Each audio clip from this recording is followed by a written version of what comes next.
Hey everybody, Stinger here. I want to invite you to a pretty cool podcast. Watch this film. Be quite nice. Have a good time. Be very evil. And you'll love that Danhausen. Hey, this is Big Sexy Kevin Nash. Yes, it is I, Big E, but more importantly, it is you. And you might remember me from such YouTube greats as Being the Elite and Chris Daniels Almost Dies. And if you're looking for the very best wrestling content, you better come to Good Mic Work Commentaries. And I'm just going to tell you now, as a role model, you got to tune into this because if you also want to be a role model, you got to learn from the best. We have a rapport, and we have been so close over so many years. This is not a cameo or a paid endorsement in any regard. This is a message of friendship. Man, we met 20 years ago, 21 years ago now. Time is flying, isn't it? I want to wish you all the best in your YouTube channel, and hopefully I can maybe make a special guest appearance on there sometime. And I used to say, hey, Greg Morgan, and he used to say, please call me Greg, and I wouldn't do it. Good Mic Work Commentaries. Awesome YouTube channel. Now, if you've seen these videos before, you know what I'm talking about. We would do verbal chain wrestling. You know, we'd be off in the yard, the schoolyard at recess. And he's also a 40-year-old wrestling fan. That's a long damn time. And we'd just be staring at each other, and he'd say, hammerlock. And I'd say, all right, I've reversed the hammerlock into a hammerlock of my own, then I put you in a headlock. And, you know, that would go on for hours. He's not going to fill your head with bullshit. He's going to tell you real deal, what's up, and that's that. Raw, SmackDown, NXT. This guy covers it all, my friends. I want you to go to his page, Good Mic Work on YouTube. Check out Good Mic Work Commentaries on YouTube. But we would have fun. We would run around. There would be a wooden hoop we would hit with a stick, and it would go down a hill. I'm about to go and watch a few videos myself. It's a very practical apparatus. We're really lacking in the world right now with some people that have a freaking brain cell. And now look at him. He has more YouTube views and subscribers than I do, and I'm fine with it because I played such an integral role in his upbringing. Don't you dare be sour. We always talked about wrestling. He was a big Lou Thez guy, and of course I had an affectation for the Hackenschmidts. Clap for Good Mic Work Commentaries. This is RJ City, a wrestling rock on tour. And feel the power. Listen to the podcast. Subscribe. You are watching Good Mic Work Commentaries. Good Mic Work Commentaries. Good Mic Work Commentaries. Good Mic Work Commentaries. Just want to encourage all you guys to check out Good Mic Work Commentaries. And if you don't, we're going to have a problem.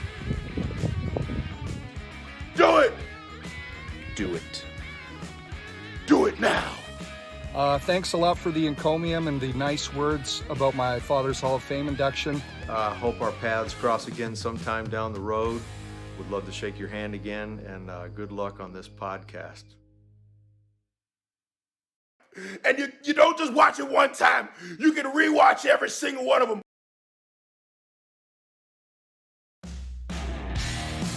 And now, Good Mic Work Commentaries and Greg Morgan presents the Winged Eagle Podcast.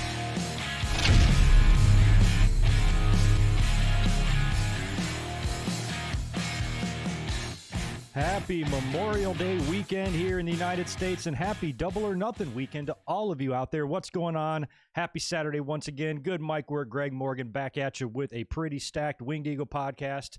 We're going to talk about a lot of really goofy wrestling news from this week, elaborate a little bit more on the news brief podcast we did on Wednesday, and predict tomorrow's Double or Nothing card, which is looking pretty good. I'm excited for tomorrow's pay-per-view. It looks to be a 9-match card if you count the buy-in, and there's some good shit on here. I think it's going to be super fun. It's going to be at full capacity tomorrow as well in terms of fans. It was already nice to see that on Friday night or last night with AEW and kind of like their go-home show. But I'm really looking forward to tomorrow. I think it's going to be a good pay-per-view. It's just something that we all need, and I'm looking forward to it. So it's going to be a lot of fun to predict that later on. But we'll discuss a lot of the wrestling news first, like the WWE New Japan talks, and what took place last night on Dynamite, just kind of touch a little bit on that, and SmackDown as well, although we're not going to spend a ton of time on SmackDown. We'll discuss that AEW Spanish announcer who was let go today for some disrespectful comments last night. I was able to check out the Ultimate Warrior's Dark Side of the Ring this week, so I'll give you a little mini review on that, and I gave you my review on the A&E biography on Wednesday. So we'll talk a little bit about that, preview what's going on in WWE, although this will not be much of a WWE-heavy show. The only thing we're really going to talk about is touch on last night's SmackDown, mention the Tom Phillips future endeavoring, and talk about SummerSlam. We're going to get a date, we're going to get a location. We have a date for SummerSlam, Saturday, August 21st. We're going to get a location on that announced on June 5th during the Belmont Stakes or something like that on NBC. So it's either going to be LA or Vegas, feels like, and I'll give you my thoughts on that and what my plans are for that, because the post SummerSlam Raw is right here in the whale's vagina in San Diego. So I will definitely be there. Might be at SummerSlam too if it turns out to be in LA. So anyway, lots of stuff to get into. Should be a pretty casual podcast. I'll tell you what, man, I am so happy I was up here on Wednesday, because this past week I missed the Raw review. I wasn't able to be up here for Raw. Very rare occurrence for me to miss a Raw like that. So in lieu of that, I came up on Wednesday, which is kind of like a little mini pod. Talked about the wrestling news, talked about the John Cena stuff. I forgot what else we even got into on Wednesday, but there was kind of a pretty good chunk. Oh yeah, and it was the Adnan Virk parting ways with WWE, and then bringing in now Jimmy Smith and all that sort of stuff went down, along with my Ultimate Warrior A&E biography review as well. So we did all of that on Wednesday, and it's a good thing we did, because if I was going to try to add all of that to what we got to talk about today, this is going to be a very, very long podcast, and I have to try to keep it under 2 hours today, because it's Memorial Day weekend, and for me being in the restaurant business, I already had to pull some rank and pull enough strings as it was to make sure I'm home for Double or Nothing and shit like that tomorrow. So I'm going to have to go into work and get my ass handed to me tonight. It's going to be absolute madness. It's super nice here, the weather and everything in Southern California. I hope wherever you are, summer is starting to get into full swing, and people are starting to just sort of breathe the fresh air again and get back into life. And I feel like a lot of people across the country are going to be doing a whole lot of barbecuing, beaching, shit like that, stuff we couldn't do last year.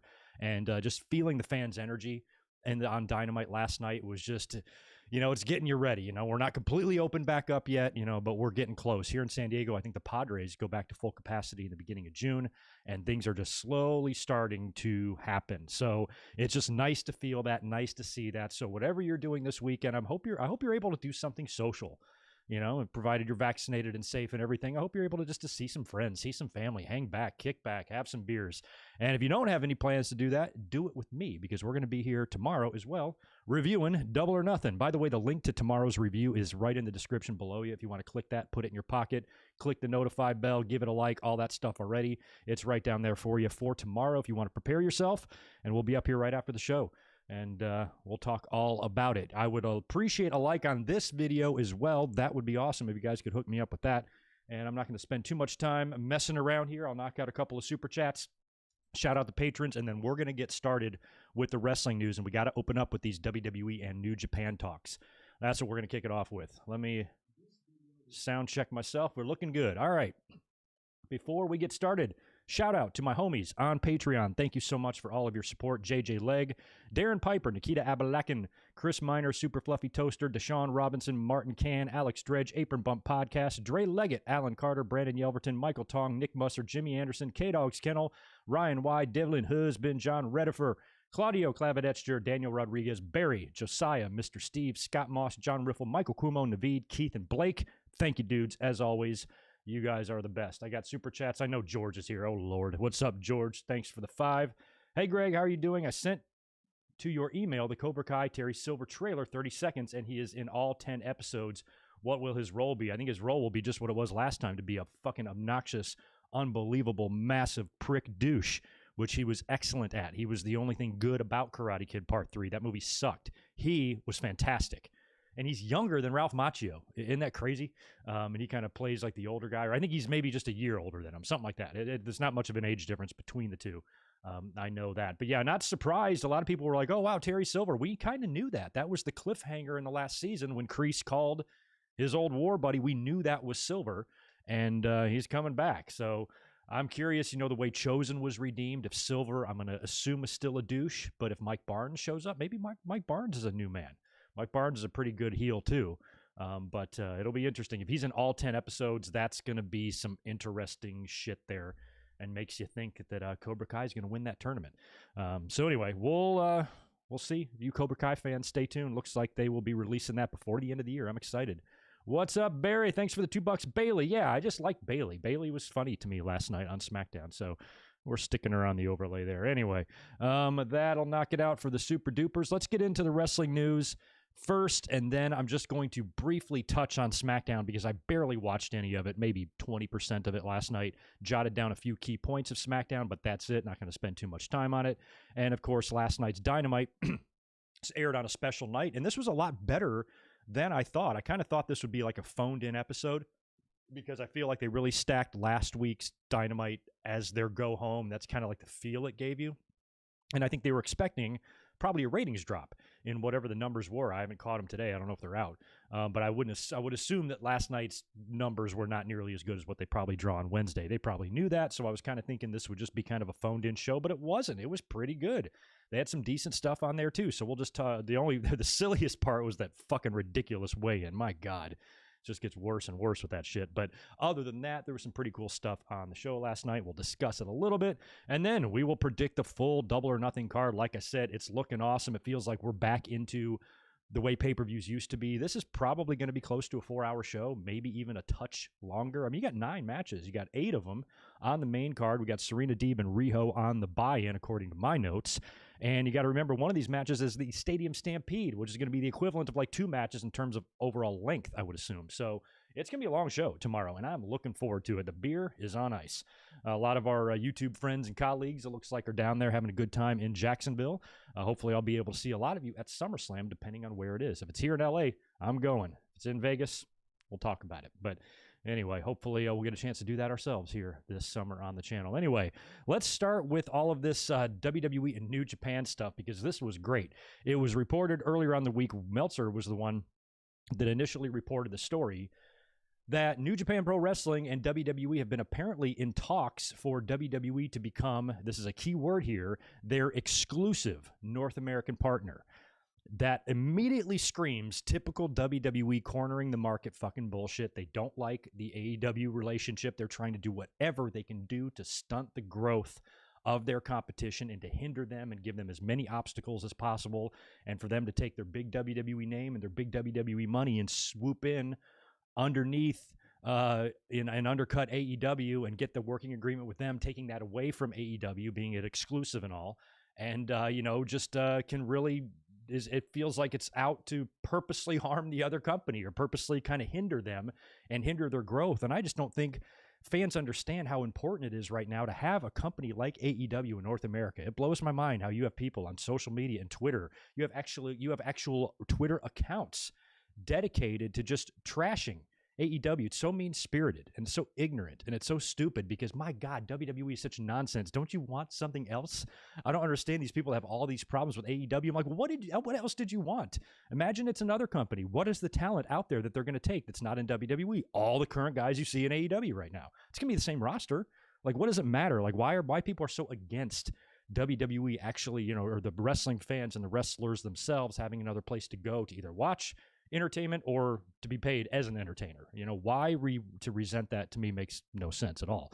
So that's super annoying. And when I see WWE now, you hear this story, I'm like, oh my God, they're going to try to come in underneath. So that's like kind of my knee-jerk reaction there. Oh shit, we don't want that. I think I would much prefer as a fan for New Japan, if they're going to have a working agreement with anyone, it'd be AEW. I'd be fine with them having a working agreement with everyone, but of course WWE isn't going to want that. They're going to want it all to themselves and blah, blah, blah. So that was interesting in and of itself. And then a later report came out. I think PW Insider and The Observer both reported that Daniel Bryan is kind of at the center of these talks, because Daniel Bryan is without a contract right now unless he's quietly signed one in WWE. We don't know. But imagine that, and when you think of it, when you try to put WWE's nonsense out of your head, oh my God, they're going to ruin New Japan or whatever, you do have to at least think about a few matchups you could have. You got to think about who's in WWE. Daniel Bryan, essentially, if he's a part of this deal, but also Finn Balor, also AJ Styles. There's a lot of stuff that you could do with those guys, having them go work a Wrestle Kingdom. Imagine AJ and Balor working Wrestle Kingdom against, or something. That would be fucking phenomenal, would it not? But just the idea that it's WWE, working with them. You just worry because WWE is so anal about everything and their overproduction and that shit. How is that going to mesh with the New Japan style, with the New Japan audience? The fans, I think, are going to automatically reject it. I'm trying to think of this in the most logical way possible. Number one is the timing of this is probably pretty good for New Japan, if any of this turned out to be true, of course, because they've hit kind of a dead patch here. They've run into some controversies, they've run into some trouble, questionable booking decisions, and AEW did a number on them. There might be some internal heat there between the two companies, because when AEW formed, that completely gutted, any North American branch they wanted to have here, and a lot of their talent too. Guys like Omega and the Bucks and Cody and everybody just flocking to AEW. They all went there. And not that there's not awesome opportunities with those two companies if they can, stay cordial, because they are. John Moxley's United States champion and all that stuff. But, you have to wonder, AEW put a hurting on them too. So, who does it benefit the most here, for New Japan? I know New Japan's been around since 1972, but still, it's not like, I think they've had stronger days almost. So I personally not really wanting this, not really liking this idea, but I would at least try to look at the silver lining and say, okay, if something like this did happen, there would be some phenomenal matches you could technically have. I'm not really interested in seeing Tanahashi or Okada or guys like that coming out on Raw and interrupting a promo, and then you go to commercial and you come back and it's a 6-man tag. I can't fucking have that. That would just ruin me as a fan if it became that type of thing. But I'd much rather have a relationship with NXT and New Japan. That would be much more fun because of all the good shit you can do. And NXT and Triple H and that sort of environment would do better justice to maybe the New Japan, wrestlers and stuff like that. But anyway, this all just might be bullshit in the end, because Tony Khan had an interview with Tony Schiavone, and it was fucking hilarious. This guy is in all of his dorky splendor. I love it. I cracked up when how much hate he was getting. I mean, he's got these sunglasses on and he's such a nerd, and he's standing there and he basically cuts a promo. And I just blew my mind. He's like, I was reading in the Observer that New Japan and WWE have had talks. And of course, we've heard this guy's name, Nick Khan, one of the big executives in WWE that has been at the front of like a lot of these, kind of changes and doing things we hadn't expected WWE to do. Apparently, he's a big time guy in that company now and really taking over a lot of stuff that maybe Vince would have normally taken over. So he's kind of was at the front, and his name was mentioned in these reports of the talks. So Tony Khan calls him out specifically and says there's only room for one Khan in the wrestling business, and he's a con man from Connecticut. He looked legit pissed that WWE was in talks, because, well, if you're in talks with them, that you're not getting much done in 2 months, because I've got a relationship with them right now, and I have relationship plans for the future. We have plans with them in the future. We have their United States champion on our roster. So if WWE thinks they're going to get an exclusive partnership with New Japan, they got another thing coming. This was hilarious to me. Now, I don't know if it's a good idea for Tony Khan to be speaking for New Japan. I don't know if that's what he's saying was true or not. But when you look at it, it was actually kind of not bad of a promo. I kind of thought it was pretty funny. It's still just bizarre to hear, he's going like when Eric Bischoff went out on TV and challenged Vince McMahon to a fight and shit. It's kind of in the same neighborhood as that. But I thought it was great, just the way he was sitting there with his glasses and his fucking hair, and he's just such a grade A dork chop, and it's just delicious. It's beautiful. It's hilarious. And I saw him getting a lot of hate. You could see like angry people, the people that usually like to needle and give AEW a lot of shit. This bothered them so much. Do these people have any fun ever? This was hilarious. Lighten the fuck up.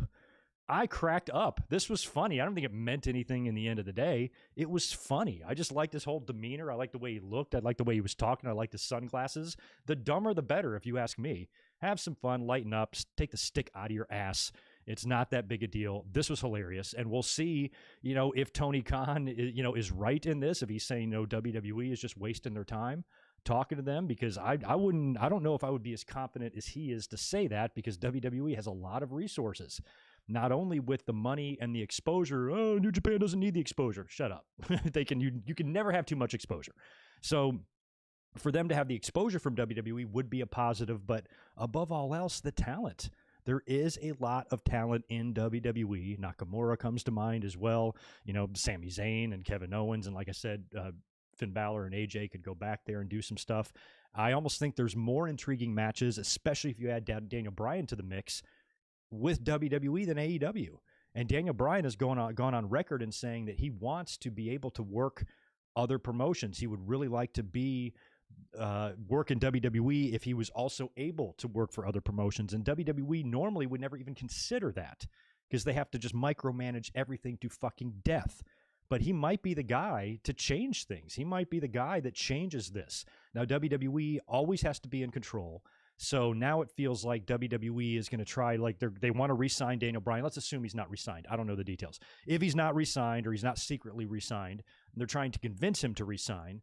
This might be a part, these talks might be a part of kind of convincing him. But I would hate for Daniel Bryan to hinge him signing on WWE based on this New Japan deal, you know, and Daniel Bryan's new deal could be at the expense of New Japan if WWE sinks their claws into it and WWE's the fuck out of it and just ruins it to death. So who knows? I think it's a touchy and scary situation. I just wish WWE would be cool and just sign Daniel Bryan to a deal and let him go work some Japan dates here or there. Let him go work a Wrestle Kingdom and one other pay-per-view twice. Would that kill you? You know, like, I don't understand. You know, he wants to do this. It would make him happy. It would make WWE look a lot better in the eyes of the fans, not worse. It would make them look better if they actually would let their talent go out there and spread their wings and have some fun and pretend that, yes, believe it or not, there is another fucking universe out there outside of this ridiculous WWE bubble. You know, for once, they should do the right thing. So if it's up to me and I had my preference, I would prefer it if New Japan and WWE did not work together. I don't think that's good for the fans. It might be great for New Japan, you know, from a monetary standpoint or from some of the talent they would get over there because, like I said, you know, and Will Ospreay just had to forfeit the title due to an injury. You know, they put the belt on Evil a while back, which was not a good idea. They've had some internal shakeups and some problems there.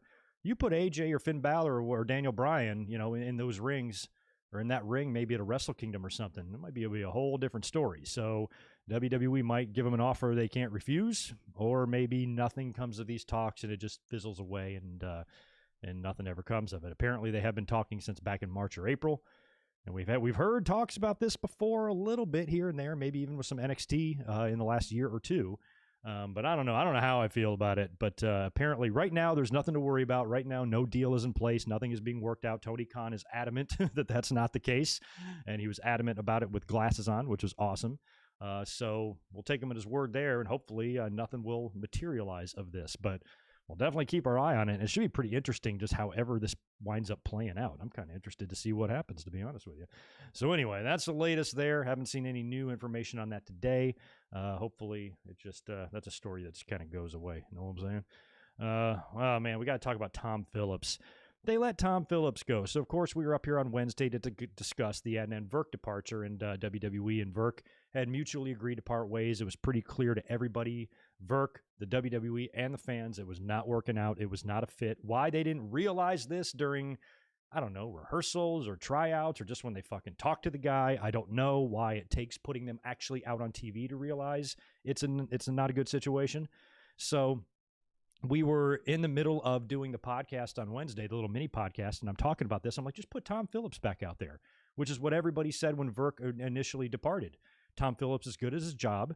You know, he's not like overly charismatic or anything, but he gets the job done, got a good voice. He's not distracting, doesn't come off like an asshole. He fits pro wrestling. He knows what he's talking about, and he just manages the situation pretty good, especially in WWE's overproduced environment. I'd like to see Tom Phillips, now that he's released, obviously, go somewhere else and really spread his wings when he doesn't have, you know, when he's just not basically being told what to say. But despite all of that, he was good at his job, and he would have been a perfectly suitable replacement for Virk. He should have been the guy that was there all along. Why WWE insists on changing up the commentary teams, it doesn't matter. That's not your problem. You know, it's like you actually have some pretty decent people in the company there. I wouldn't focus making those changes. Change shit going on backstage. Change your booking philosophy. Change everything you do from just a writing TV perspective before you start worrying about shaking up your rosters and shaking up your commentary teams. So they're so desperate to do this, and you think about how many different commentary teams they've seen on Raw and SmackDown just in the past few years, and how many of those guys are gone. I mean, even Samoa Joe was in and out. It's ridiculous. So during Wednesday, Phillips hadn't been let go yet, but we were talking about how he should be the one to replace, but there was some speculation that it was going to be this other guy from UFC and Bellator, I believe Jimmy Smith, who's been on a couple of NXT related programs. I guess I don't even think I've seen him or heard his voice before. And as we're talking about that, it was announced that he would be the official replacement now. So he starts Monday. This guy, he's going to be the new face or voice, I should say, of Raw, and it made you immediately think, I'm like, well, what about Tom Phillips? Like, what is wrong with you guys? Why are you so ridiculously desperate to put anybody you can think of other than an actual wrestling person that's decent at their job in that role? Why do you insist on it being somebody else? Why do you insist on it being another sportscaster or UFC broadcaster or baseball announcer or whatever? Why do they insist on that? It goes back, like, I loved Todd Pettengill. Apparently he's going to be hosting the In Your House, which I love. I loved Todd Pettengill. But he was largely hired because he was kind of like a radio guy, and that's what Kevin Dunn is attracted to. And sometimes that doesn't always translate into a good wrestling personality. They landed on their feet with the Toddster because Pettengill's awesome. But think about other times that they haven't landed on their feet. Mike Adamle and now Adnan Virk, and who knows how Jimmy Smith is going to be.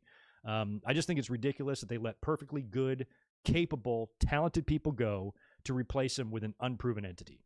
Fucking stupid. So this company continues to disappoint, and Tom Phillips was, we actually did a video on him about 4 years ago when he had that little text message thing, but that's his personal life, you know. There's no crimes committed there. Bottom line is, he's good at his job. We wish him the best. I always like Tom Phillips, and I hope we see him somewhere else. I think he'd be great in Impact. He'd just be like a better Josh Matthews, you know what I mean? But I just hope he turns up somewhere, maybe even AEW. I don't know if they really need announcers right now. They might need a Spanish guy, but they don't need really anybody else. I think they're pretty much set, you know, in their announcers, unless they want to bring Tom Phillips in and kind of give him some, not that he needs grooming, but I mean, how long can JR really do this? I mean, let's be honest. So they might want to get some successors ready in the wing, waiting in the wings, you know, to where they can fill in and maybe wean JR off. I don't know. I'm making decisions for JR, which I shouldn't be doing. But, you know, you can't expect him to be on Dynamite 20 years from now. So, you know, maybe he can get some work just somewhere. It's just a shame. You know, Tom Phillips, much like Kevin Kelly, when he was in WWE, I think was just like underappreciated and really good at their job. And it's a shame to see him go. So F you, WWE, idiots. Anyway, let's move on to SummerSlam now. We've got a date announced for SummerSlam, Saturday, August 21st. So they're going with Saturday here instead of Sunday, which is odd because there's no reason for them not to go on Sunday. As a matter of fact, they're going to be going head-to-head, I guess, with the Manny Pacquiao fight. Is that who it is? And I'm not even sure who he's fighting, but that's going to be in Vegas, I believe, on the 21st. So the two cities that are rumored to be hosting SummerSlam this year are either here up the road in L.A., at SoFi Stadium. I don't think it'll be at Staples. It'll probably be at the where WrestleMania 39 will be, or Vegas at the outdoor joint they have there, probably for the Raiders, right? So it's probably going to be one of those two locations. They're going to announce the location prior to the Belmont Stakes on NBC on June 5th, which is a week from now, I guess, Saturday or Sunday, some shit like that. And that's where they're going to announce the SummerSlam location. They've also announced 25 other dates with all these city tours. And they're now going to be hitting the road. So we got a whole bunch of dates in a whole bunch of cities, including some interesting ones, along with a house show the day after SummerSlam. Like I said, SummerSlam's a Saturday this year. The day after, there'll be a house show in Denver. And then Monday night for Raw, the post-SummerSlam Monday Night Raw, right here in San Diego. So I'm going to go. Going to go to that Raw for sure on the 23rd. And depending on where they announce SummerSlam, I think there's a good chance I'm going to be at SummerSlam too. If it turns out to be LA, which I feel like it could because, you know, I mean, the Belmont I think is in New York, but I think they kind of ruled out MSG. I don't see SummerSlam being in New York, but they're announcing it there, I guess. But if it turns out to be LA, that makes sense. It gets them out of Vegas, away from that fight. Or they stay in Vegas and go head-to-head with that shit and just say, the hell with it. I don't really know. If it turns out to be one of those two cities, I think there's a good chance I'm going to be at either one. Vegas is only a $99 flight. It's really easy to get there, or a 5-hour drive from where I live. Not a big deal to go. So I might go. So anyway, we'll be talking about it here on the channel. We'll do some meetups or whatever. But if it's in LA, no brainer. Obviously, I'll be going to SummerSlam for sure. And then if it's Vegas, I'd say like 50-50 chance. So if y'all live out here, live on the West Coast or in anywhere near these two cities, we'll talk. We'll hang out. We'll do stuff. Man, yeah, Memorial Day weekend. Yikes on the audience there. Last few podcasts on Saturdays have not been good. Might have to reevaluate what day to do these. But anyway, if you're here, please hit me with a thumbs up. I'd appreciate it. So yeah, that's kind of exciting news about SummerSlam. It's kind of, it's like you feel like the world is coming back. They might be holding out to wait and see, what the cities do. I know different states have different regulations in terms of COVID, but California's been doing pretty well. I know the Padres here on June 6th go back to full capacity, and I think all businesses are allowed to do that here in San Diego, at least on June 15th. My place, we kind of already are. We're balls to the wall. Some other places and restaurants and takeout places around here are still limited seating, but June 15th is the day I've heard that everybody's kind of allowed to go back and just resume life, and that's kind of exciting. So maybe they're kind of waiting to hear there or whatever. If there's still not a set decision, I would assume they know which one it's going to be. They're just holding out until next weekend to tell us. So anyway, SummerSlam should be good and should be fun. Yeah, like sometimes, I'm not saying all the time, but yeah, Tony Schiavone was a baseball radio guy, but that's way before the era of Kevin Dunn, the way wrestling is produced now. That doesn't count. I'm talking about like just bringing people in who have no interest in wrestling just because you think that's, oh God, it's so annoying. So I know there's been plenty of guys that have come from other ones, but yeah, and Jimmy Smith has got a good voice. That's what a lot of people said. We'll see how it transfers to wrestling. Hopefully it'll transfer well. I'm rooting for the guy. I'm not rooting for him to fail. I'm not one of those. I want him to be really good. I want WWE to finally land on their feet with one of these ridiculous decisions because it's just annoying when you don't have, Raw. There's no consistency. Everything just changes. Everything's just a mess in that damn company. I was able to check out The Ultimate Warrior Dark Side of the Ring. I did a pretty extensive, well, not extensive, but a pretty decent size review of the A&E biography on Wednesday when we were up here, and I talked all about it. And between the two documentaries, I think A&E kind of bumped theirs up. I don't think Warrior was originally scheduled for last Sunday. I think they wanted to beat Dark Side of the Ring to the punch because you knew there was going to kind of maybe be two different stories told here, but it wasn't as bad as I thought. I saw a lot. I mean, it amazes me how people can even defend The Ultimate Warrior with some of the shit he said. A lot of people were so worried the Dark Side was going to be like another hit piece on him. I'm like, he doesn't need to be portrayed in a negative light. He does that shit all by himself. Nobody needs to bend, nobody how many people have you ever seen in wrestling and shoot interviews put him over? Oh, he was a great guy to work with. The best thing you will ever hear about the Warriors, he was always cool to me. That's the best compliment you will ever hear about the Warrior. Well, he was always cool to me, so I don't really have a problem with him. That's the best you can hear. Everything else is, oh my God, he was a prick. He was a douchebag. He was a prima donna. He was a psycho. All this stuff, it's always just overwhelmingly bad. So I don't think that, not having Dana involved or anything like that and having the ex-wife who everybody thought was going to bury him and didn't, she was actually quite nice, actually. And she talked about a lot of his good qualities, a couple of his bad. But, for the most part, she certainly didn't come off as bitter or anything like that. She came off a lot better than Gorgeous George did in the Savage one. So I think a lot of fans kind of thought that, it was going to be a little bit too one-sided on Dark Side of the Ring, and I don't think it was. I thought they didn't bring up any more stuff than the A&E biography did. Neither one really touched on steroids that much. His ex had mentioned that his demeanor started changing once he won the title and he was not himself and he was aggressive a little bit. She kind of mentioned that, but nothing specific, no specific instances of drug use or abuse. Warrior never punched her or hit her or shoved her or anything like that. They just probably argued and he was a little bit out of his mind, but that was it. And she seemed like a pretty nice, she didn't seem like Melanie Pillman. She seemed like somebody who had it together and had a lot of nice stories. She got emotional a couple times and talked about their relationship, how, he cheated on her, but they kind of reconciled after their divorce and they were in the same gym together and became friends after the divorce, but then decided to cease contact once she became pregnant and Warrior was with Dana, according to her anyway. So if there's one thing that the ex-wife did not do was bury him. She actually, was relatively complimentary of him for the most part, although honest. So I didn't think that this was overdone. I thought they could have even elaborated more on some of his crazy, kind of conservative views that got out there that was a little bit alarming to some. I thought if they wanted to go further with it, they could have, but they didn't.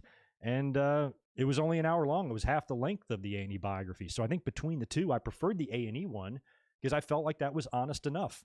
I felt like there's a couple things they could have talked about, but for the most part, they talked about how stupidly over the guy was. and and then some of his lesser known qualities. And, the whole issue with Vince and him coming back several times and all that. That was all stuff that we kind of knew. So I thought both documentaries were good, but I think I preferred A&E for once. I love these Dark Side of the Rings. They're great. But the A&E bio on Warrior, I thought was a more better overall look at his career, where the dark side, did focus more on the dark side. But the ex-wife was not what I was expecting. I was kind of thinking that she was going to come on here and just bury him, and there was hard feelings and all of that. It wasn't like that at all. So I thought both biographies were good, and both docs were good, and both docs were relatively honest, although maybe there was some glossing over a couple things they could have dug deeper on. But other than that, good stuff. And I think the next dark side is Jake, right? That's going to be the worst one. I mean, that's not going to be the worst one. I mean, like Benoit and Owen, those are the ones. But, when it comes just to the most disgusting, I don't think we're going to like much of what we hear in the Jake Roberts one. That's coming up, I believe, on Thursday. So anyway, that does it there for the wrestling news. Let me knock out a couple more of these super chats. We'll just touch on last night's SmackDown, and then we will dive in to AEW and Double or Nothing. Michael Cuomo, good to see you, man. Welcome back. Thanks for the $5. Here on Long Island, we are pretty much to normal as far as restaurants, bars go. Still wear masks when you enter, but that's all.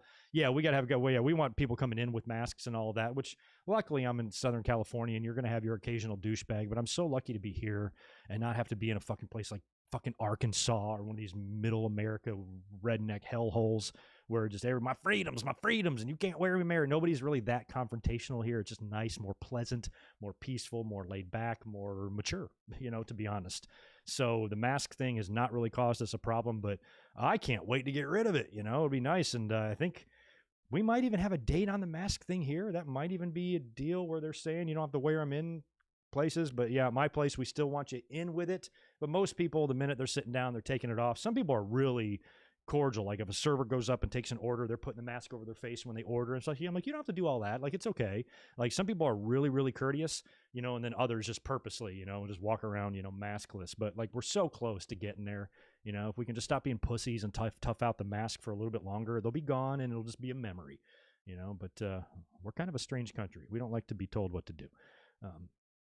Crazy shit. But yeah, I'm glad to hear that though, that just in overall, in an overall sense, things are opening back up. We can kind of venture back out in the world, and I'm thrilled, man. It's a disgusting year. Think of where we are a year ago, or we were a year ago. We were up here doing podcasts and stuff. We had just really started. We were in the thick of this. I wasn't even back to work yet. I was, we were closed, completely shut down. I was in my apartment, just sitting there day in, day out, getting gross, growing pimples. It was horrible. So now feels like we're getting back to normal. It's very nice. Anyway, let's just briefly touch on last night's SmackDown. Nothing too crazy here on this show, although they did set up next week's SmackDown pretty good with a couple of title matches. So we had the Usos defeating the Street Profits in a really good match. Great match. And they said kind of on the show that it was a dream match. It really was. These two teams have never faced before. And Street Profits are great, so we knew this match was going to be good. It was. They kind of set it up last week with, I think it was Jimmy talking to Sonya. And I guess, here it was basically a number one contenders match, because after the match, it was announced that the Usos will face Rey and Dominic next week. Now, Rey and Dominic also, they defended the tag team titles last night against the Dirty Dogs, but they did the deal where, last week, I think it was Dominic that was injured. So now they attack Rey, they knock him out. Dominic goes in there in a handicap match and beats them and retains the titles. But they keep doing this thing where one guy gets knocked out or whatever. So anyway, Rey and Dom now have to face the Usos next week for the titles. And that won't be the only title match on the show. We got an Intercontinental title match too, with Apollo Crews defending against Kevin Owens because they wrestled last night. Owens got the win via DQ when Commander Aziz came in. I think he spiked him, and Apollo, saved his championship. So next week, it's an Intercontinental title match. Commander Aziz banned from SmackDown, or banned from ringside. So that'll be next week. And after the, I guess the main event was, the main event was the Dominic and Dirty Dog stuff. So when Dominic won, the Usos, who had previously won earlier against the Street Profits, came out and had a stare down with him while Roman Reigns watched on. Still a lot of dissension with Roman and Jimmy and Jay, and Roman giving Jay Uso, your brother's speaking for you now, and You better let your brother know whose side you're on and whose back you have. So all that's being tied in here. I feel like the Usos should win the title so all three of these guys can be champions, but they're not totally on the same page yet. So we'll have to wait and see next week what goes down on SmackDown. But, now I feel like I'm slightly just disinterested in WWE until we get to that July 16th date. Just get that Thunderdome out of my fucking life and let's go back to normal here, because I think between now and then, WWE, if they don't phone in Raws enough as it is, imagine how just lazy they're going to be between now and then. I don't think they're going to want to pull off any major upsets, major angles, even major title changes until these fans return. I think everything between now and then is just treading water. So I'm not even really looking that much forward to Hell in the Cell, and I'm not really just looking forward to any more Thunderdomes, period. Ready to get that shit over with, ready to move on, ready. So Money in the Bank can't get here quick enough. You know what I mean? I think we will see the Usos regain. I question the timing of it, because we talked about this when Rey and Dominic won the titles, or when they got the title shot. Yeah, they hadn't even been champions yet. I said right here on this podcast, I'm like, what they should do is beat the Dirty Dogs, and then the Usos beat them. And you can have the family and the Tribal Chief with his 2 tag team champions. But Jimmy is still a little bit reluctant, and there's still some problems there. So I'm not sure. Roman might do something. Roman might get to Jay, and he's going to force Jay. Jay is stuck between a rock and a hard place. He really is. He's going to force Jay to, maybe lose on purpose or something. Something's going to happen to where I think Rey and Dominic might actually retain, because you got to remember, Jay, I think, was mad that Jimmy made the match, correct? Against the Street Profits. Wasn't he a little bit pissed that, hey, I need to talk, can't you talk to me about this first or whatever? So I don't feel like, reluctant partners in a whole very stressful situation is a good recipe for winning the tag titles. But if all three of these guys could get on the same page, I think they look awesome together with all that gold. So I'd be into them winning, but, maybe give Rey and Dom a little bit of a run together. You know what I mean? Why don't we get into AEW now, and we'll double or nothing stuff and talk about last night's Dynamite. Not going to spend a ton of time on Dynamite because it's, it's largely kind of obsolete now, but I caught a little bit of the Adam Page and Joey Janela match. That was pretty cool with Page getting kind of busted open. Hopefully he didn't take too many stitches there. He's good to go tomorrow. One with a buckshot lariat over Janela. That weigh-in with Cody and Ogogo was just fucking ridiculous. So apparently Ogogo, I read that he's got a broken rib or something like that. So he's going to be going into this match, maybe less than 100%. I don't know, or he will be because broken ribs suck, but don't know how much of a story they're going to make that in the match, or if they're just going to ignore that and whatever and go with it the way they were. I'll give my thoughts on that when we go into the predictions, because that one is just weird. But the weigh-in was pretty stupid. It looked like Big Show struggled to get the scale right with Cody, and everybody's giving him shit. It was just Cody is just so ridiculous. Anyway, so the weigh-in was dumb. That was the only part of the show I really didn't like last night. Loved the presentation of the new AEW women's title to Hikaru Shida. I didn't realize she held the belt for a year. It's really been a year? I mean, it felt like 9 months, but I didn't think that she has held that belt for a year. I guess she won it last year at Double or Nothing. Didn't even realize it had been that long. So to commemorate her year-long run, they presented her with the new title. So they've kind of, they've spiced up the belt a little bit. It looked largely the same, just bigger. Kind of the same shape and style and everything, but a little bit bigger, a little bit more gold, where the other one was kind of silvery. It did look good. Britt Baker then came out, cut a big scathing promo on Hikaru Shida, and said, how the previous era was all about 316. This era is going to be about DMD. And I'm telling you, you got to pull the trigger on Britt tomorrow. We'll talk about that in a minute in the predictions. But man, how do you not put her over, especially after Shida has had such a long, healthy run? And it made me think of something. Remember back in 2013 when The Rock came back and beat CM Punk for the title? As soon as he beat CM Punk, like the very next night on Raw, they unveiled the new WWE title that would kind of morph into what it looks like now, finally ditching that ridiculous spinner belt.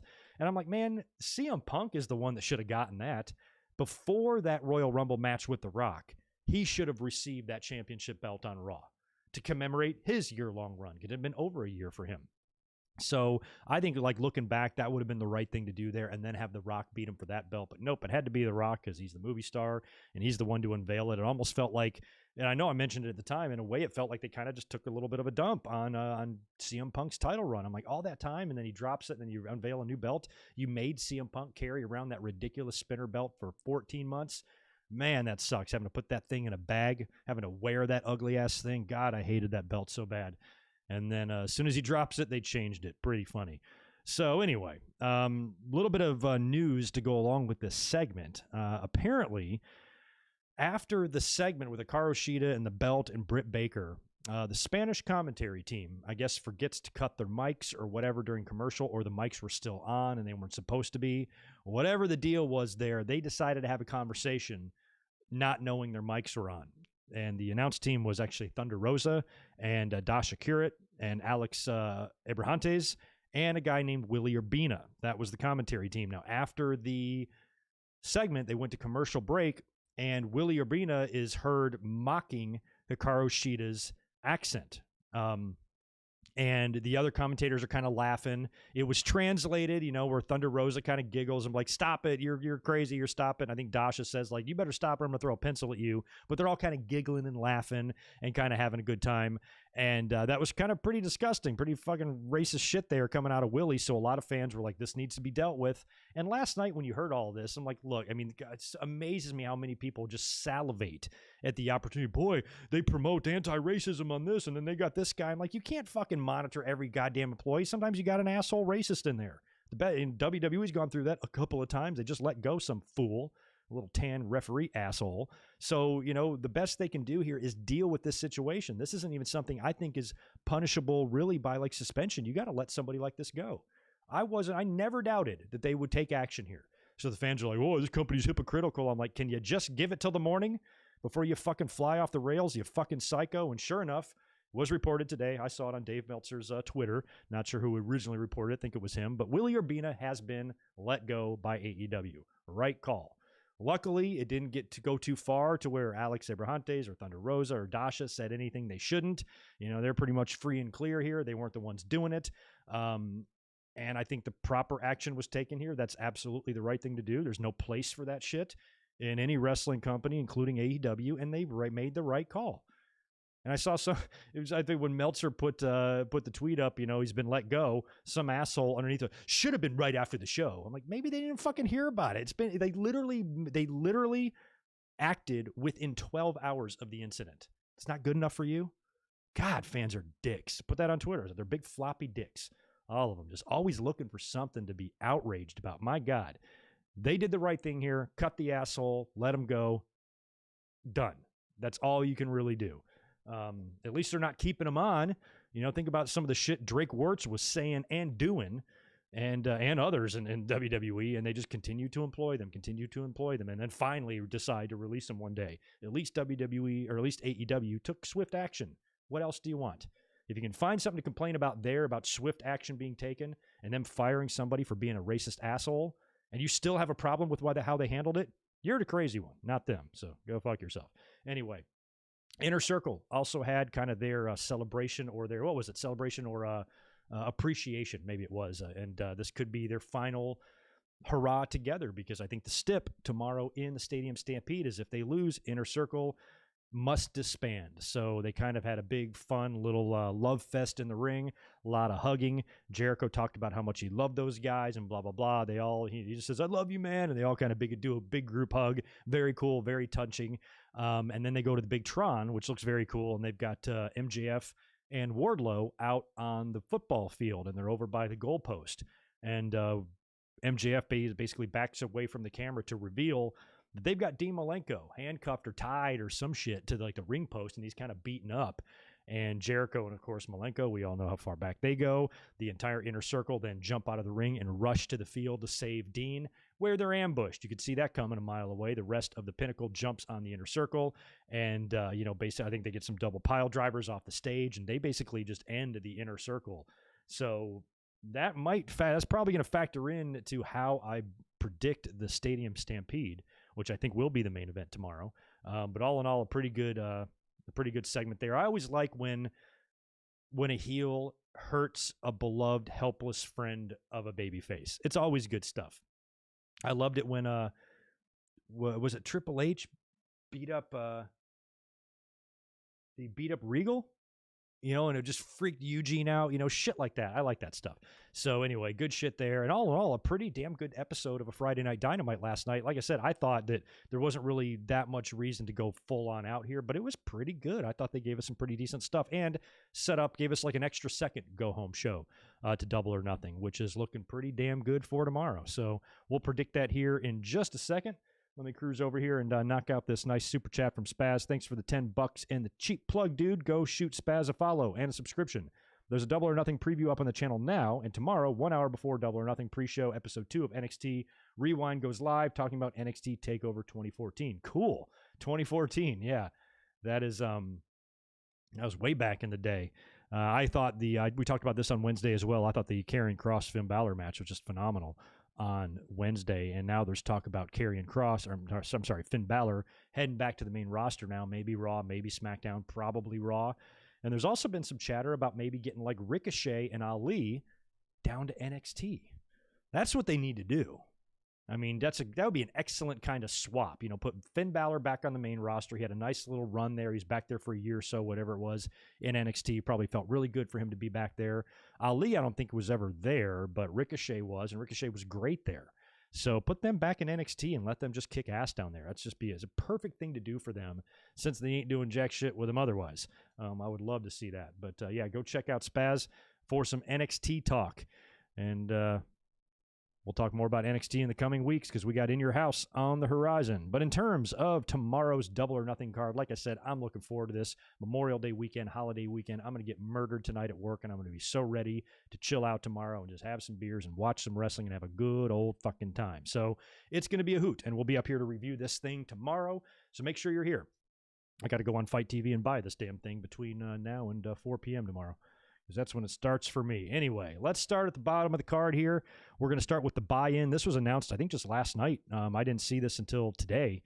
But on the buy-in, it's going to be an NWA title match. Serena Deeb defending against Riho. Interesting. I think that's going to be a really good little match there. I love Serena Deeb. And since this match is on the buy-in, I'm just not feeling a title switch. I think everybody likes Serena Deeb. This will be a good kind of initial match to get the crowd going and stuff, and title change here would be odd. Not that Riho can't do it. She's a former women's champion, but I'm going to stay with Serena Deeb. I just think she's bigger, stronger, and a better wrestler, actually. I like Riho, but I think Serena Deeb is better in this situation, so I'd put her over. Casino Battle Royal. They have one of these on every show. There's always a wild card here. It's basically everybody who doesn't have singles matches on the card is going to be in here. And when you look at the field, there's really one notable name that sticks out above all the others, and that's Christian Cage. I feel like he's the odds-on favorite to win this. Now, you got to remember, too, the Casino Battle Royal is just for an AEW title shot. It's not like at the next pay-per-view. It's not going to be the next title program. It's just going to be on fucking TV in like 2 weeks or something on Dynamite. So I'm ruling out CM Punk and Daniel Bryan. I'm even probably ruling out Andrade, even though Andrade would be cool if he did get an early match with Omega now, and then they do the rematch at Triple Mania or whatever they've got lined up for the summer. Might be kind of cool, but I almost think like Andrade's too big for this match. I think this is something to where if they bring in the wild card, or is it the wild card or the Joker? I don't know. They got a 21st man coming in there. But I feel like just with everything going on, it'll probably be an Impact person, maybe like a Sami Callihan or somebody like that. It could be Big Show. It could be Samoa Joe. But again, Samoa Joe, much like Andrade and Bryan and Punk, I feel like he's too big for this stage just to come in, win a poker chip, and get a title match that he's not going to win. I think Omega has got that title on him for a little while here. Not in any danger of losing it, at least before July in my mind. So I think that whoever it is going to be number one, the Joker, or number two, Christian. It's going to be one of those two people. So, oh, God. I'm going to go Christian Cage only because I kind of want Christian Cage to put Kenny Omega over. And I think when it comes to Kenny's title run, I think the person that will inevitably take the title off of Kenny is going to be Hangman. But I think you got some time before you do that. And in the meantime, as awesome as Pac and as awesome as Orange Cassidy is, I don't want Kenny Omega's title run just to be filled with victories over guys like that. That sounds bad. You know what I mean, though? I need some names on there. So if you take this veteran like Christian, have him win this poker chip or briefcase, whatever the hell it is, give him a title shot in 2 weeks on Dynamite, and just have Kenny beat him. He can even cheat. That way Christian can continue to outwork everyone. I don't care. Just keep him, just have in the books that he beats Christian. Another cool person that could accomplish the same thing would be Paul White. What's wrong with him hopping off commentary? WWE does that shit all the time with Lawler. He can just take his thing up, and he gets in the ring and he wins. Paul White, he can win Battle Royals. He's won an Andre one, right? So he wins the Battle Royal. And again, now you got Paul White versus Kenny Omega for the title. That's an interesting match. Never happened before. And Kenny can beat him. Either way, I think he accomplishes the same thing as Christian, just to put that notch on Omega's belt, that whenever his title run ends, you look back at the people he beat, I'm like, it's not a bad list.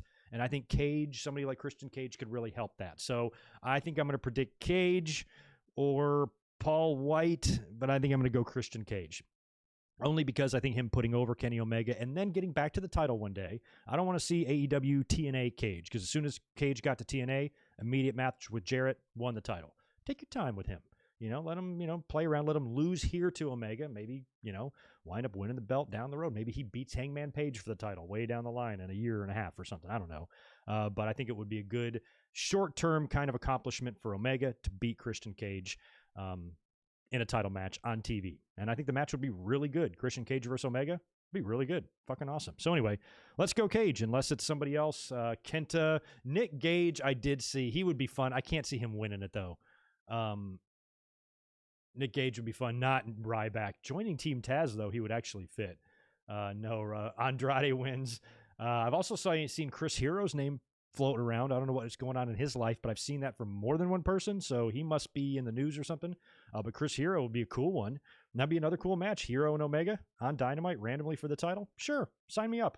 Take that in a second. But I think a name like Christian Cage accomplishes the most for Omega in terms of bragging rights and, that sort of thing. Because I don't think he's dropping the belt here tomorrow. So, yeah, we're going Christian in the Battle Royal. So we got a lot of cages, and pages going on, because the next match is Hangman Adam Page versus Brian Cage. 100 billion% Hangman Page. They had a match on Dynamite a few weeks back that surprised a lot of us when Cage won clean, which I kind of thought was cool, that they did a finish that I just wasn't expecting. And it's kind of like a more realistic thing, because Adam Page is certainly on the rise, but instead of pushing him to the moon, you get a little obstacle, and just continue to rise.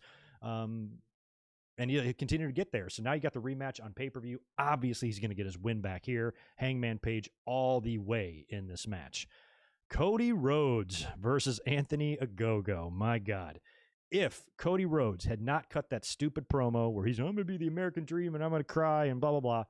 Had none of that happen, and this is just Cody and Ogogo, I'm going Ogogo all the way. I think this is their chance to make their Brock Lesnar. I think WWE's got a chance, even though they're probably not going to succeed because they suck. They have a chance to do that with Karrion Kross. I think they're going to fall flat on their face because they don't know how to do it right, but they have a chance. AEW's got the same thing here with this Anthony Ogogo, who is just a fucking badass, and he's beating guys with one punch, and they're spitting up blood and all this. But since you got this Cody, and he's interjected this American tension and shit that we're already so ridiculously divided as it is. There was already a story with these two guys, with QT Marshall and the factory and the split from Cody, and all of that was there. The story was there. The match can be booked. It can be good. It feels like they've interjected race and national pride and bullshit into a storyline that didn't need it. No storylines need that shit, but it felt like it's just kind of shoehorned in here. It was just a way for Cody to turn this into a American thing, so we can be the American Dream. It's fucking stupid. I didn't like it. And just so self-indulgent, and all of it just really turned me off. I just don't think any of this needs it. And then the weigh-in last night was even dumber. The only thing I can hope for here is that Cody turns heel, because man, he'd be a good one. He'd be a really good one. Fans are already on his case as it is. But this is kind of like I'm kind of worried here, because I think they've got an opportunity with Ogogo. But how can you go out there as the American Dream and lose? So without the American Dream promo, I'd be picking Anthony Ogogo here. If I'm Cody, I'm seeing future dollar signs in this guy, and I'm going to let him beat me, and I'm going to put him over. I'm going to say, let's make this guy, let's just smash him over and make this guy, our next thing. But because of the promo and the nature of the feud now, I feel like Cody is just going to win. I'm not that confident on it. I'm hoping they do the right thing here and put Ogogo over. But with the story of Ogogo's ribs being hurt, this might be a good way for them to kind of maybe have Cody win, but Ogogo can come back. It's an odd comparison, but I think of Brock Lesnar and John Cena at Extreme Rules when Brock first came back. Now, Brock was already established, WWE, UFC champion, already done all that. He was way more accomplished in wrestling than Ogogo is, so they're not really the same. But I remember how shocked I was that Brock Lesnar, with all of this legitimate, just this legit reputation, who's a true badass coming here, I was shocked that John Cena beat him. I mean, it makes sense. I mean, he's not going to drop a match to The Rock and then drop one to Brock the very next month. I mean, it's John Cena we're talking about. But when Brock came back and Cena beat him, I'm like, oh, man. And I think that was WWE's way of just making sure Brock was there to do business. And then as soon as he lost that match to Cena, he did drop one to Triple H, but for the most part, he was on a tear. And he would meet Cena again at SummerSlam a year later, 2 years later, and annihilate him like nobody's ever been defeated on a pay-per-view before. So maybe you do a deal here where Ogogo's got the ribs and Cody, much like Brock.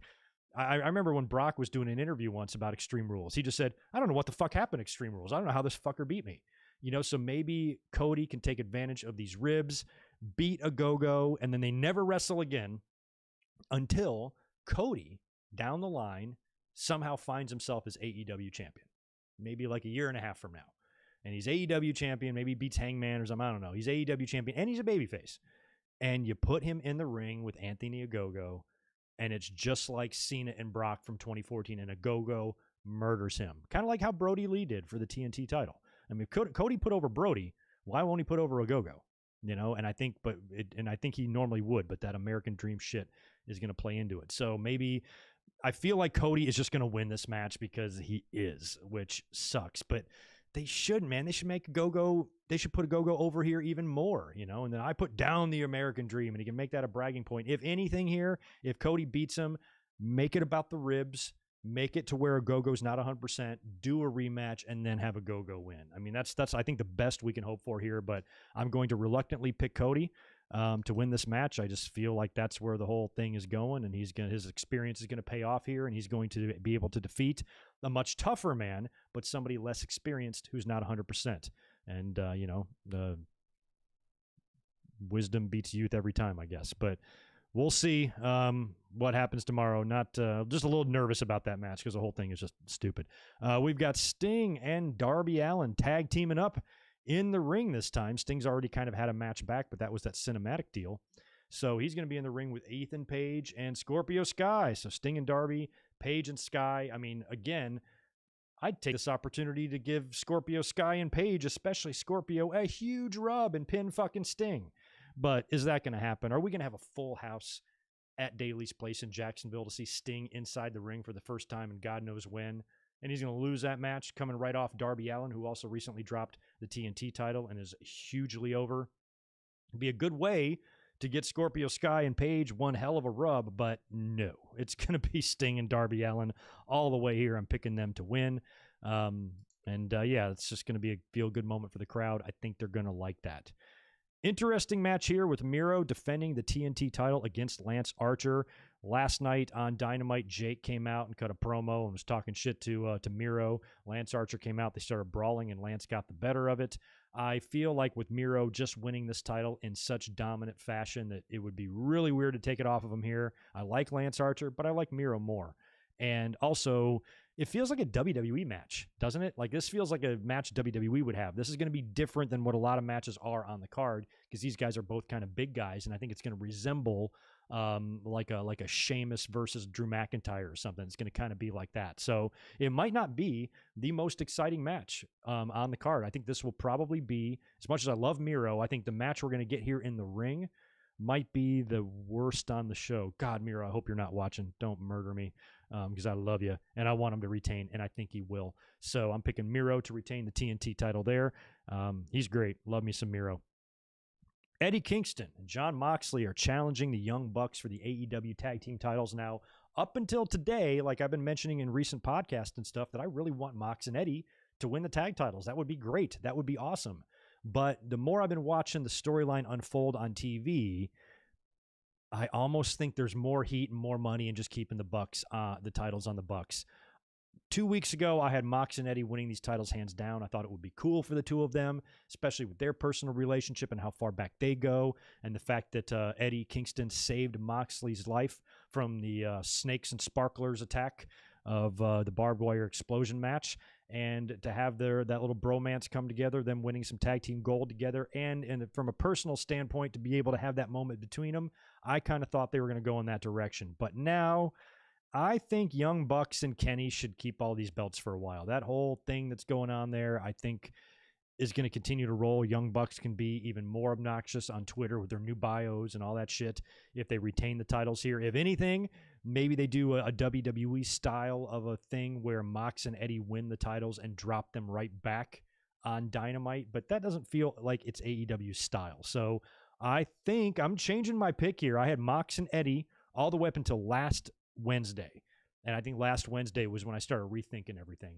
Maybe not. So I'm picking the Young Bucks to retain. I'm changing my pick, picking the Bucks to retain. I'm kind of surprised. I thought, because with the amount of title changes I have on the show, I only had 2, and now I've just taken 1 away. So now we're just down to 1, and that match is next. Hikaru Shida defending the women's title, AEW women's title, against Britt Baker. How can you not pick Britt Baker? Britt Baker. She is far and away the best character they have on that women's roster. She's great.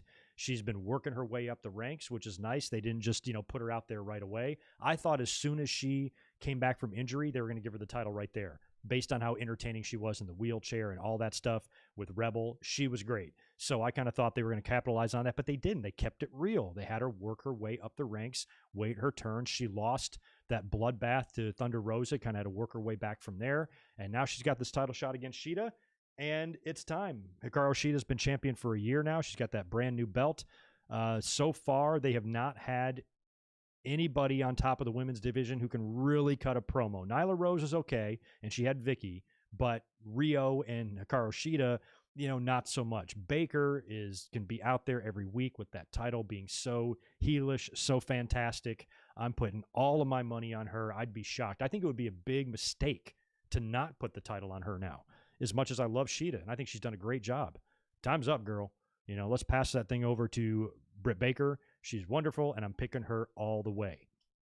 In a match that I do not believe is going to be the main event, the AEW title is on the line with Kenny Omega defending against Orange Cassidy and Pac. Now, they haven't announced the match order, but I think the way it's all being set up, it's going to be Pinnacle Inner Circle, which is why Kenny kind of has like a little underneath title match here, just a triple threat against a couple of top contenders on the roster.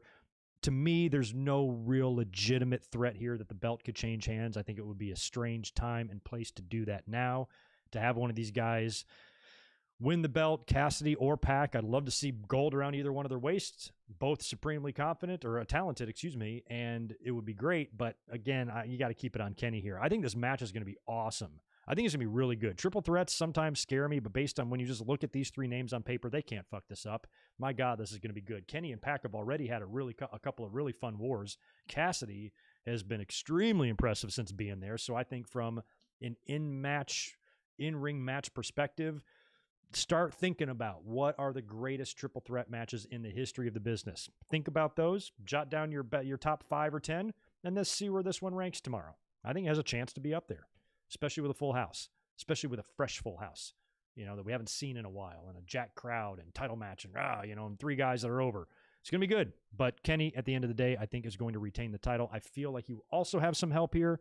I feel like there will be some Young Bucks and Good Brothers and definitely Don Callis and some shit going down there. At the end of the day, I think Kenny Omega is going to retain the AEW title in the semi-main event. And they're going to leave the Stadium Stampede as the final thing, at least I think, because I also think that it's different this time. Last time we had a Stadium Stampede, there were no fans in the audience. This time there are fans. So where do you do the finish? I feel like some stuff is going to have to happen in the ring. I think I've also heard there might be a combination of some taped and live stuff. Don't know how they're going to pull that off.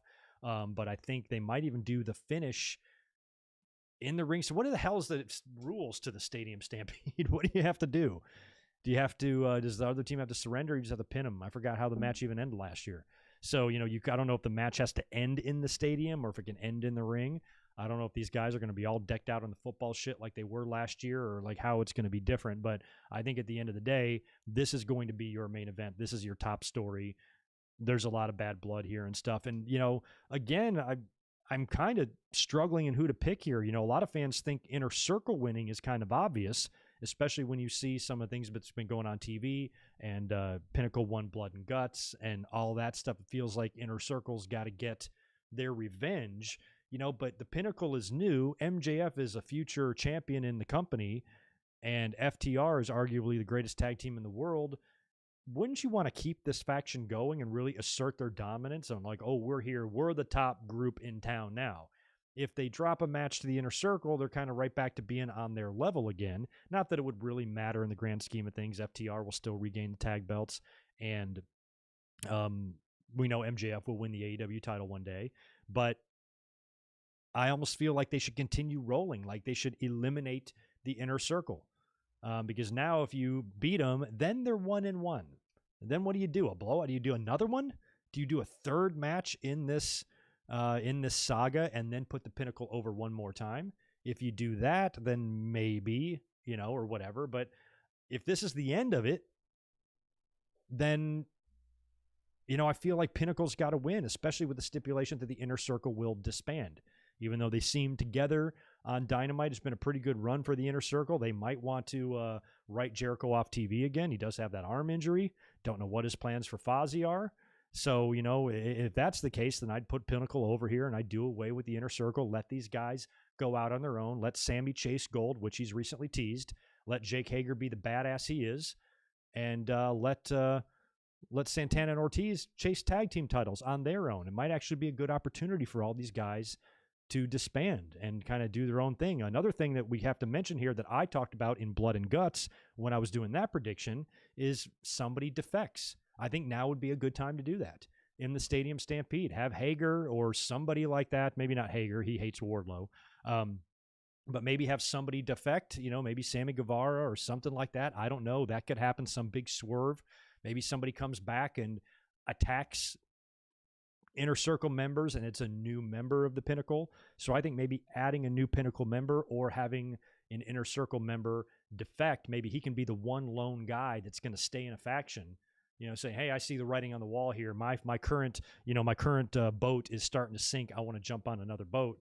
Then I'm going to go over here. I see greener pastures, if you will. I can see someone jumping, and that would be a good way to eliminate the Inner Circle, and then they force their hand there and said they have to disband, and then Jericho gets the elbow worked on or whatever he has to do and comes back. I feel like that's kind of logical, but I think I'm in the minority of people who think Pinnacle has a legitimate chance to win this. I think majority, correct me if I'm wrong, are most of you picking Inner Circle tomorrow? It feels like, based on especially what we saw last night on Dynamite, the Inner Circle is going to win this match, but I'm reluctant to pick them. How do you close out? If this is going to be the end of the pay-per-view and it's the main event, do you close in front of a packed house with heels winning? So my prediction's tough to make here. I just don't know.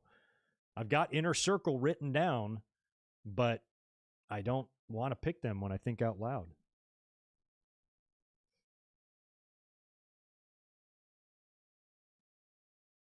I'm not getting bored of Hikaru Shida. Hikaru Shida is a great champion, but it's time for Britt Baker. It's more than time.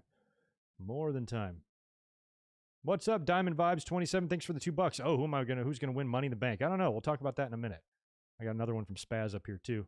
I got to answer. I'm going to answer this one while I continue to think about this main event while you guys tell me who you think is going to win.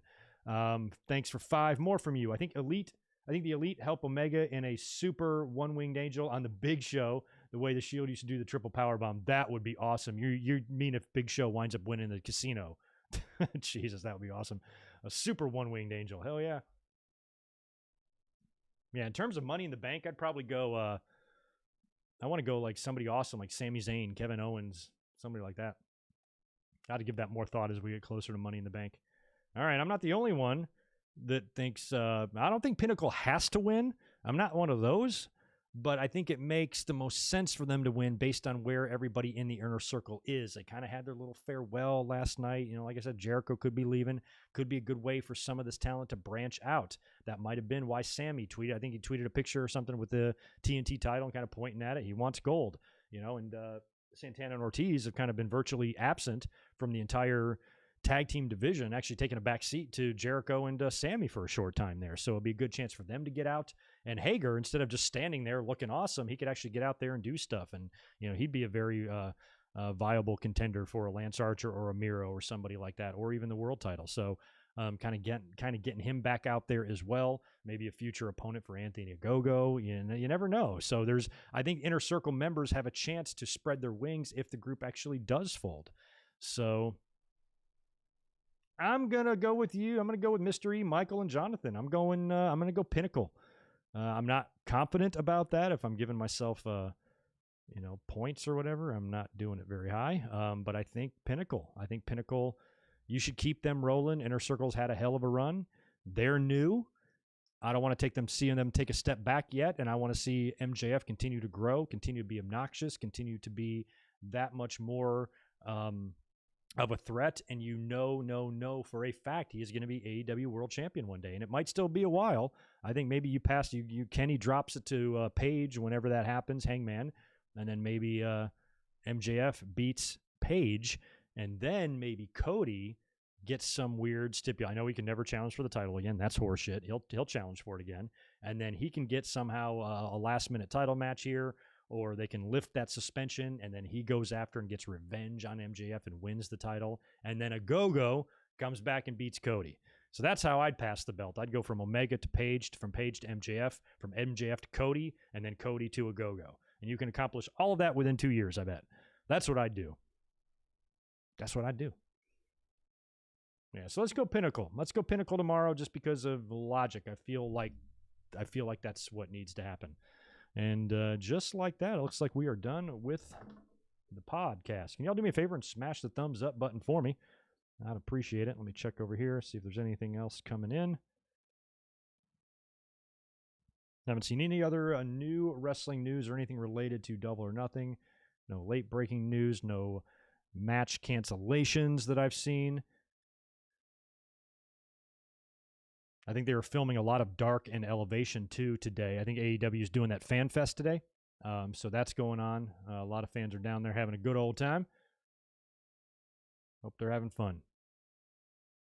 Anyway, let's go back to the Money in the Bank chatter.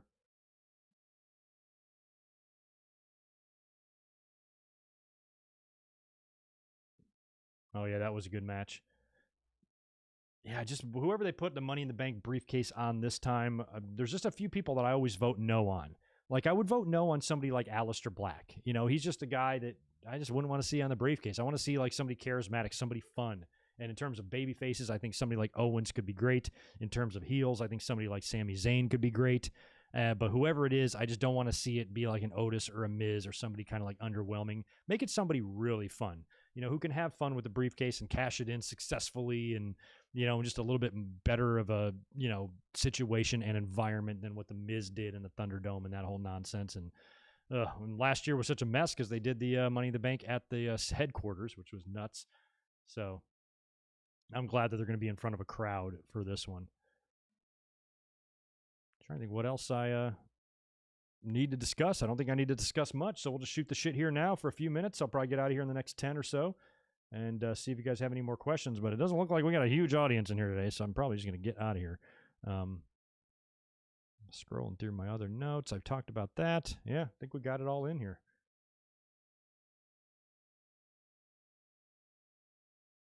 Is that the one I reviewed, TNA Unbreakable? Yeah, that's Samoa Joe, Daniels, AJ match. Unbreakable. Benjamin, Carlito, and Johnny Nitro. Vengeance 06. I wouldn't even thought about that one. So, yeah, like that's what I think tomorrow. Like, I think even though Kenny has no chance of dropping that belt, I think the match, the triple threat match itself between those three guys is going to be fucking fun. And you have a lot of elements there, and you can definitely have Don Callis taking a orange punch at some point. You can almost guarantee it. There's going to be a lot of one-winged angels and red arrows and all sorts of shit. So it's going to be awesome. Yeah, when it comes to the Double or Nothing card, the only matches I'm not sure about are the Stadium Stampede, where I'm picking Pinnacle, but, I feel like Inner Circle might win. And then with Mox and Kingston and the Bucks, I'm picking the Bucks, even though I had Mox and Kingston up until like last week. And then I started changing my tune a little bit. But everything else I'm pretty confident on. Definitely Kenny, definitely Britt, definitely Miro, definitely Sting and Darby. Cody and a Go-Go could be weird, but I think it's probably going to be a disappointment there. Most likely, anyway. Thanks for 5 more from you, Barry. I think Bayley should just win Money in the Bank, both Money in the Bank matches, win 2 world titles, and then eventually hold everything in all of wrestling. I'd be all right with that. Bayley is a WWE champion and Universal champion. Man, could you imagine how obnoxious she'd be, yelling, screaming in Michael Cole's face about all her title belts? Hold my belts, Cole. Hold my belts. Oh, that would be great. I'm great, Annetto Jack. Good to see you. What if John Cena won Money in the Bank? Got to talk about John Cena coming back at some point. He's going to have to be factored into plans, I would think, in between movies or whatever the hell he's doing. He's going to be coming back. It's been over a year, I think, since he's wrestled a match. How crazy is that? But that we're even saying that out loud. Thought Cena was going to be here forever. Everybody thought they were going to die with Cena being champion. And now look at him. He's never even there. But I'll think he'll come back eventually. No, did I see Jay-Z, Bad Bunny, and LeBron talking about wrestling? Jay-Z said WrestleMania was bigger than the Super Bowl. It was really cool. No, I did not see that. Jay-Z, Bad Bunny, and LeBron. Oh, man, those are 3. Think those guys have a little bit of money? Yeah. No, I didn't even see that. That's cool. Oh, yeah, John Cena never cashed in a Money in the Bank successfully. Yeah, he's a guy, I guess, I would say don't put the briefcase on him. Because he's such a goody two-shoes. He'll win the briefcase and then say, I'm cashing in on this date. And, he won't take advantage of anything to where that might not be as fun. And plus, John Cena, he don't need no briefcase. John Cena could be gone for 5 years and come back and get a title shot tomorrow. It's just the way it works with someone like him. So a briefcase isn't even necessary. All that shit's out the door. He can just say, hey, I'm John Cena. I'm getting a title match today. Thank you. And they say, okay, yes, sir. Would you like fries with that? Absolutely. Whatever you want. So John Cena, what John Cena wants, John Cena gets. Good to see you, Dan Price. I'm doing wonderful. Hope you are as well. So anyway, wow, this might be one of the shortest Winged Eagle podcasts in history, but I think I'm going to go ahead and bail out of here now since it looks like a lot of people are just enjoying their Memorial Day weekend. So whatever you guys have planned for the rest of the afternoon and tomorrow afternoon prior to the pay-per-view, I hope you have a great one. And make sure you're here with me tomorrow night after Double or Nothing for a full show review. Like I said, link is in the description right below, or you can go to my channel and find it right at the top of the page. Make sure you click it and save it for tomorrow. And then in the meantime, just shoot me a follow on Twitter. I'll be live tweeting tomorrow night all throughout Double or Nothing about my thoughts and, how surprised I am. And we'll talk about tomorrow how good my predictions turn out to be. So just to recap, Serena Deeb over Riho in the buy-in, Cage win in the Battle Royal, Hangman over Brian Cage, Cody reluctantly over Ogogo, Sting and Darby over Page and Scorpio, Miro over Archer, Bucks over Mox and Eddie, Britt winning the title from Hikaru Shida, Kenny retaining over Cassidy and Pac, and the Pinnacle winning the Stadium Stampede, making Inner Circle 0-2 in that match, which again makes me reluctant on my pick there. But we'll see. I'm looking forward to a fun night of wrestling with a packed arena and live humans reacting to shit instead of piped-in crowd noise and video walls. I can't wait. So you guys have a great rest of your afternoon, and I'll catch you tomorrow night immediately following